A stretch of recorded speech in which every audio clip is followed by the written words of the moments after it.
La ansiedad se define como un estado de malestar general, el cual se caracteriza por la intranquilidad, por la expansión excesiva y por el aumento de la vigilancia en ausencia de un estímulo desencadenante.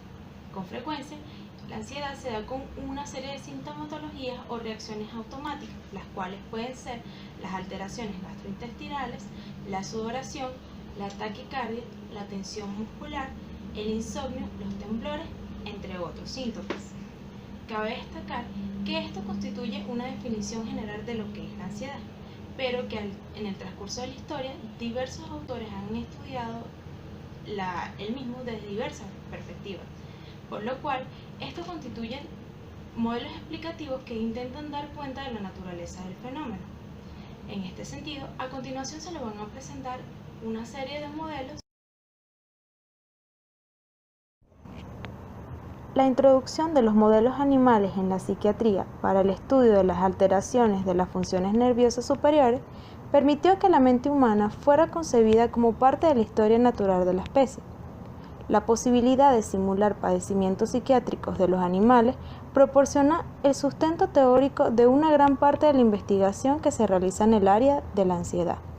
Se estima que la investigación preclínica en este campo utiliza cerca de 30 modelos diferentes, y aunque los hay basados en respuestas fisiológicas y en respuestas inducidas con fármacos, la mayoría utilizan métodos conductuales de muy diversa índole.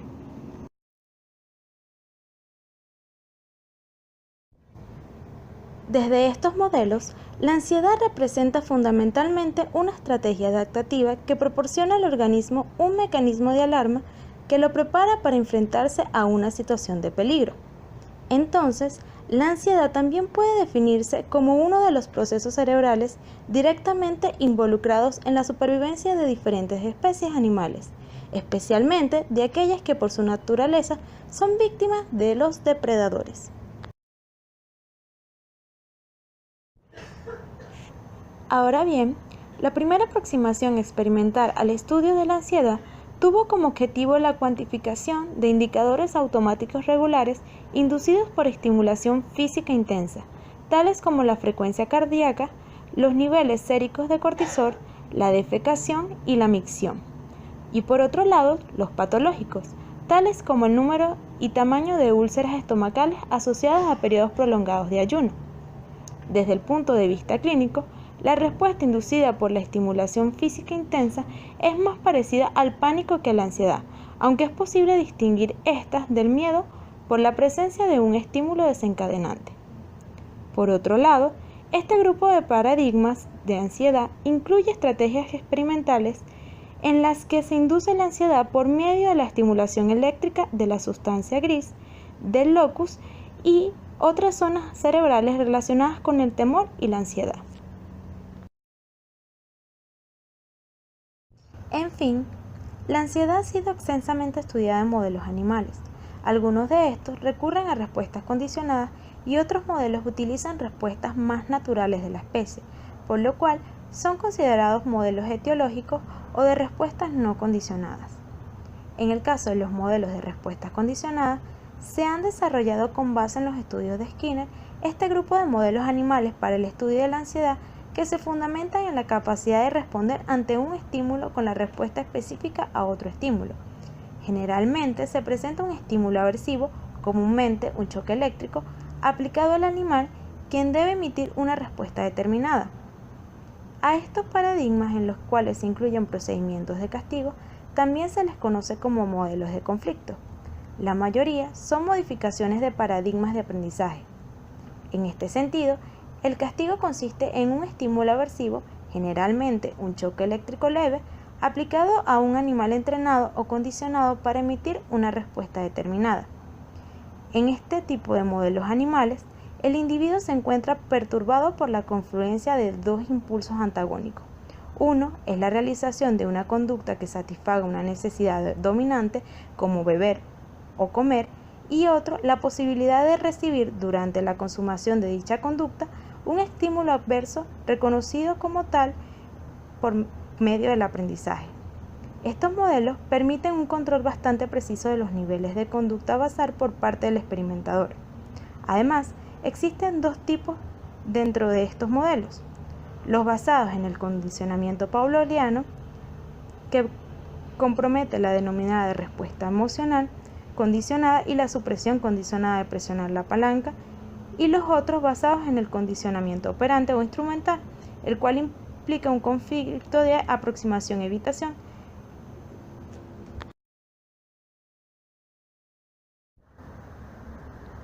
En cuanto a los modelos de respuesta no condicionada, se basan en la medición de la respuesta conductual o fisiológica ante estímulos estresantes o nuevos.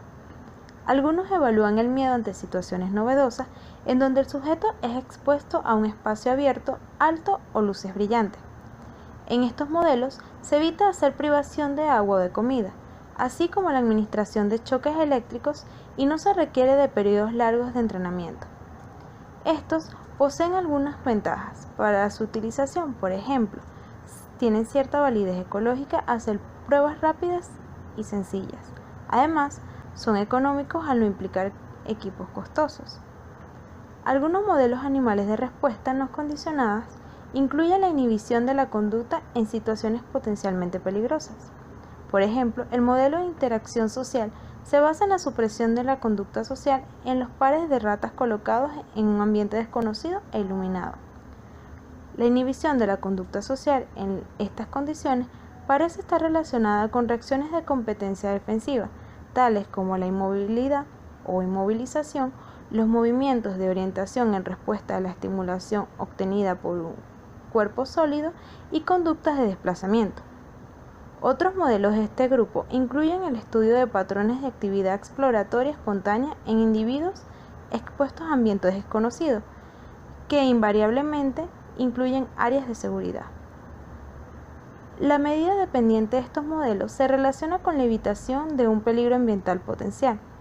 Aunque aparentemente son más fáciles de usar, los modelos no condicionados son conductualmente más complejos que los condicionados. Asimismo, no solo difieren del estímulo que induce la respuesta, sino que todos producen una respuesta defensiva con una expresión temporalmente ordenada.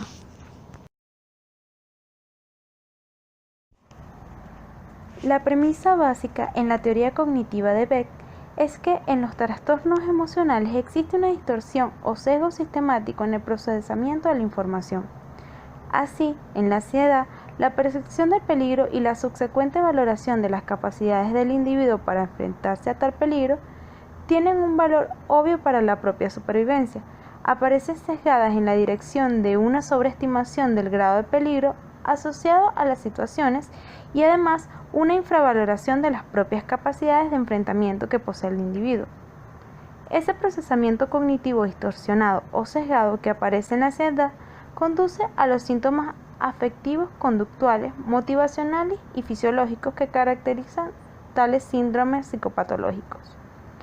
Sin embargo, ese tipo de procesamiento, al igual que los demás síntomas, puede ser el producto de muchos factores, y así, en la etiología de la ansiedad puede estar implicados factores genéticos, evolutivos, hormonales, físicos y psicológicos. No obstante, cabe destacar que cualquiera que sea la etiología, este tipo de procesamiento distorsionado o sesgado debe considerarse como una parte intrínseca del síndrome emocional y por tanto funciona como un factor de mantenimiento de los estados psicopatológicos.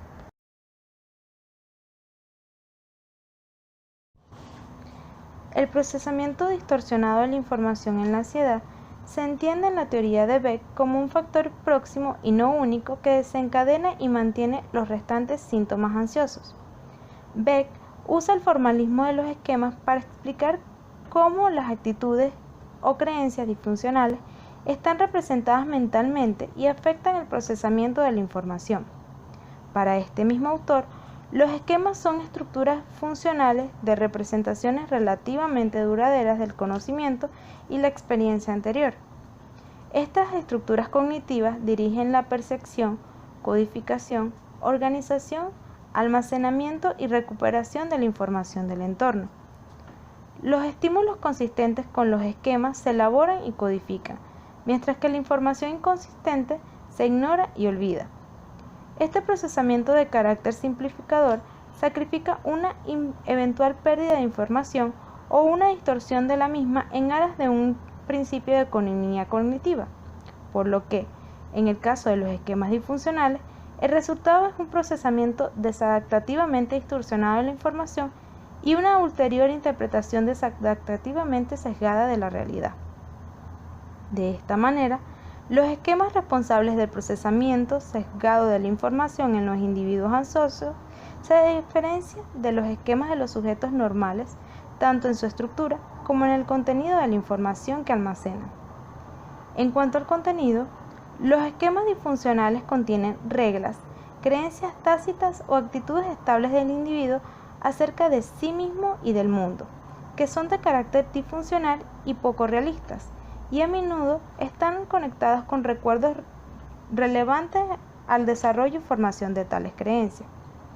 En los trastornos de la ansiedad, las reglas son generalmente condicionales. Por ejemplo, un individuo puede pensar que si ocurre un suceso específico, puede tener resultados adversos. Así, cuando los sucesos ocurren, cabe la posibilidad de que tenga un resultado inofensivo.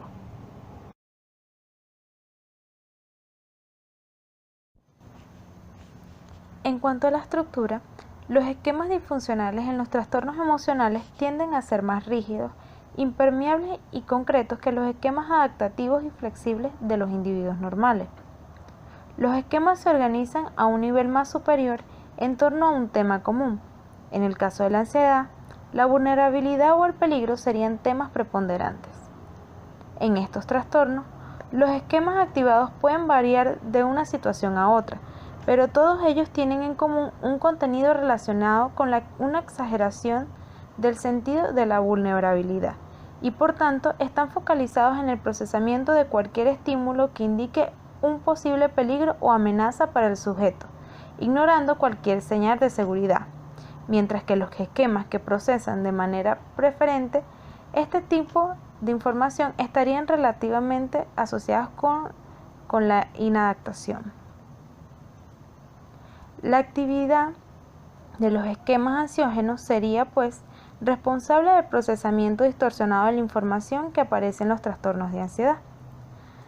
Antes de su activación por experiencias específicas, la teoría propone que tales esquemas permanecen latentes, de modo que no influyen de manera directa en el estado de ánimo del sujeto o en sus procesos cognitivos, ni tampoco necesariamente se encuentran fácilmente accesibles a la conciencia. Continuamente se recoge información del mismo para someter a prueba la construcción de la realidad que hace el sujeto a través de los esquemas activos en ese momento. En este sentido, una de las características de los trastornos emocionales es la aparición de círculos viciosos resultantes de la reacción del medio y del propio sujeto a la manifestación por de síntomas psicopatológicos. Por ejemplo, ante una situación de hablar en público, la aparición de síntomas ansiosos interfiere con los estados del individuo por enfrentarse a una situación que percibe como amenazante, lo que a su vez, por un lado, refuerza la noción de deficiencia del propio sujeto, con el consiguiente incremento de las manifestaciones de síntomas ansiosos y, por otro lado, incrementa la posibilidad de una reacción negativa por parte de la audiencia y, por ende, el valor amenazante de la situación. Una vez activados, los esquemas ansiógenos orientan y canalizan el procesamiento de la información, actuando como filtros a través de los cuales se percibe, interpreta, sintetiza y recuerda la realidad. La activación de tales esquemas queda reflejada en ciertos errores sistemáticos en la forma de procesar la información. Estos podrían ser, por ejemplo, las inferencias arbitrarias, las abstracciones selectivas, las sobregeneralizaciones, las maximizaciones, las minimizaciones, las personalizaciones y los pensamientos dicotómicos y absolutistas, entre otras distorsiones que se pueden presentar.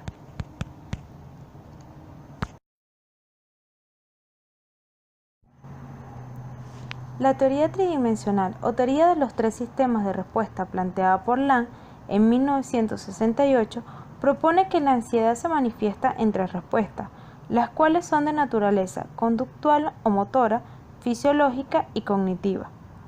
La propuesta de Laing sobre el triple sistema de respuestas de la ansiedad Se basó en observaciones realizadas durante sus investigaciones sobre la técnica de desensibilización sistemática como tratamiento de la ansiedad fóbica. Sus primeras observaciones contradecían el modelo unitario de la emoción, constatando bajas correlaciones entre las diferentes medidas del miedo o de la ansiedad. Según el modelo unidimensional, las diferentes medidas deben correlacionar entre sí en un momento determinado del tiempo, y si se producen cambios, por ejemplo, como resultado de un tratamiento, deben modificarse simultáneamente todas ellas. Sin embargo, los datos de Lang indicaban que lo habitual era la discordancia entre los tres sistemas de respuesta. Por tanto, esta teoría modifica la idea de que la ansiedad es un concepto unitario y propone que este constructo se manifiesta en el triple sistema de respuestas que se planteó. Tradicionalmente, estos tres componentes que plantea Lang han sido conceptualizados de la siguiente manera. En el caso de las respuestas cognitivas, la ansiedad normal se manifiesta en pensamientos o sentimientos de miedo, preocupación, temor o amenaza, mientras que la ansiedad patológica se vivencia como una catástrofe inminente y se puede experimentar como desórdenes de pánico generalizados. Comprende pensamientos e imágenes muy específicas como anticipaciones catastróficas de un problema. En el caso de las respuestas fisiológicas, se asocian a un incremento de la actividad de dos sistemas principalmente, el sistema nervioso autónomo y el sistema nervioso somático, pero también como parte de la activación neuroendocrina del sistema nervioso central. Como consecuencia de este incremento se puede producir aumentos en la actividad cardiovascular, la actividad electrodérmica, el tono musculoesqueletal y o la frecuencia respiratoria. Y, finalmente, en las respuestas motoras se dan debido a los aumentos en las respuestas fisiológicas y cognitivas, produciendo cambios importantes, los cuales han sido divididos habitualmente en cambios de respuestas directas e indirectos. Las primeras incluyen los tics, temblores, inquietud motora, tartamudeo, gesticulaciones innecesarias, entre otros. Además, pueden incluir una reducción de la precisión motora y del tiempo de reacción de aprendizaje de ejecución de tareas complejas. También una disminución de la destreza para la discriminación perceptiva y la memoria a corto plazo. Por otra parte, las respuestas indirectas se refieren a las conductas de escape o evitación producto de la ansiedad y que usualmente no están bajo un total control voluntario por parte de la persona.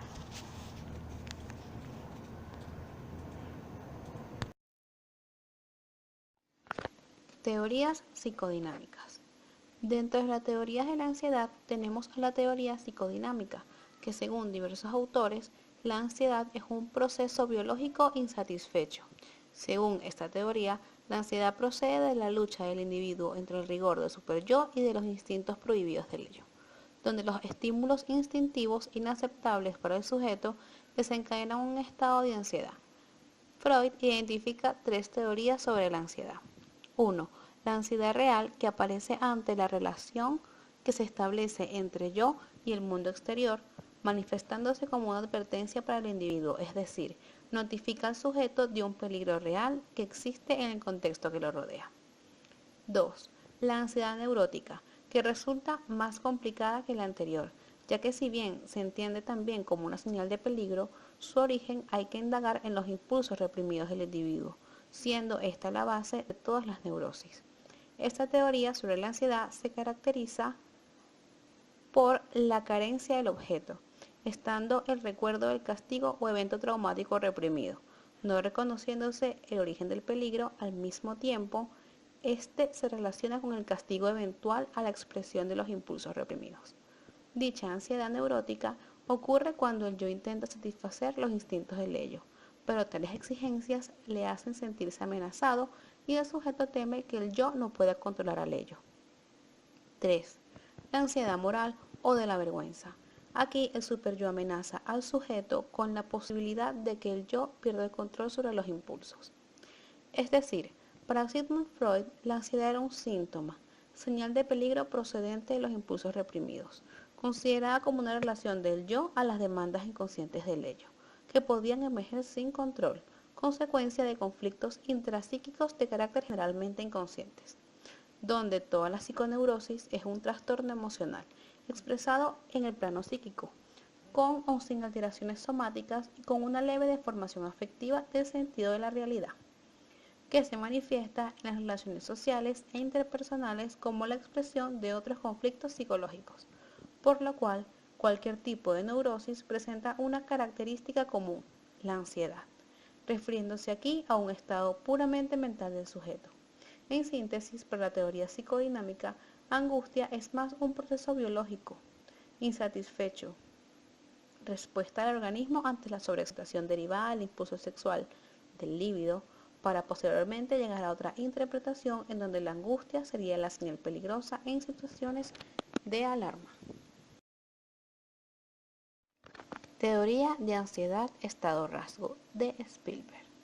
Este autor considera que para definir la ansiedad de forma adecuada hay que tener en cuenta la diferenciación entre la ansiedad como estado emocional y la ansiedad como rasgo de personalidad, y por ello propuso esta teoría, donde la ansiedad-estado es un estado emocional inmediato, modificable en el tiempo, caracterizado por una combinación única de sentimientos de tensión, aprensión y nerviosismo, pensamientos molestos y preocupaciones junto a cambios fisiológicos.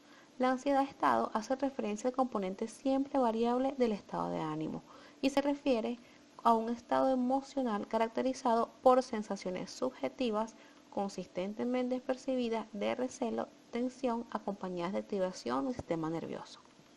Por su parte, la ansiedad-rasgo hace referencia a las diferencias individuales de ansiedad relativamente estables.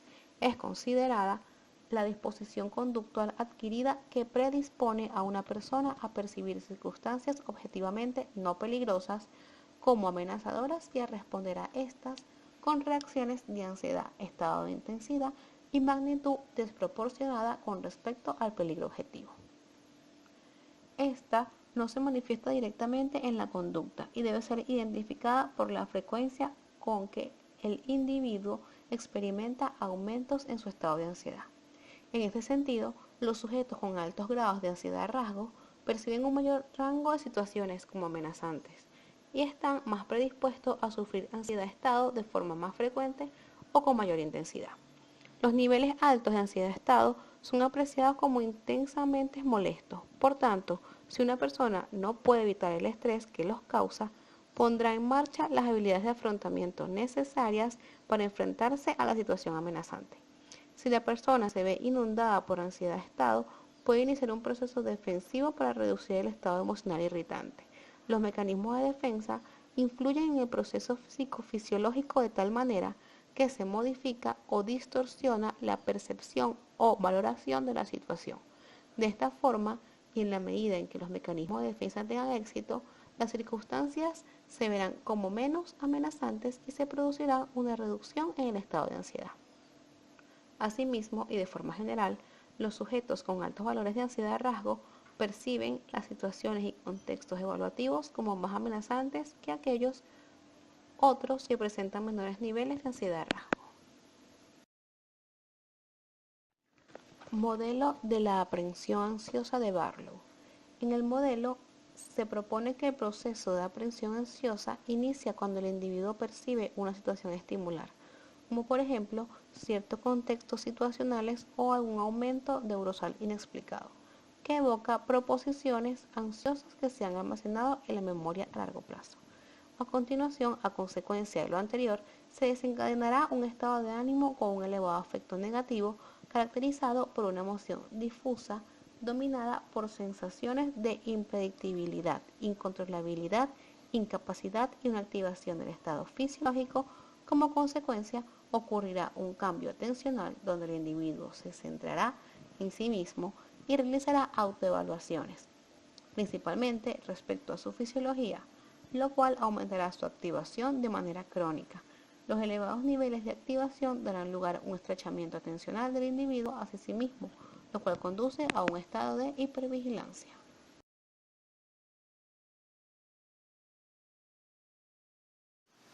Ya para finalizar, consideramos importante mencionar que estas 5 teorías o modelos mencionados no son los únicos que abordan el tema de la ansiedad.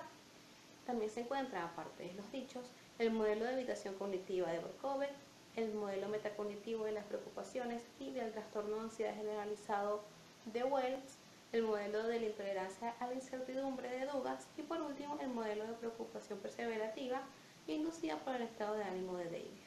Si quieren conocer un poco más sobre estos últimos modelos o los anteriores mencionados, los invitamos a buscar las referencias que se encuentran al final de la presentación. Muchas gracias.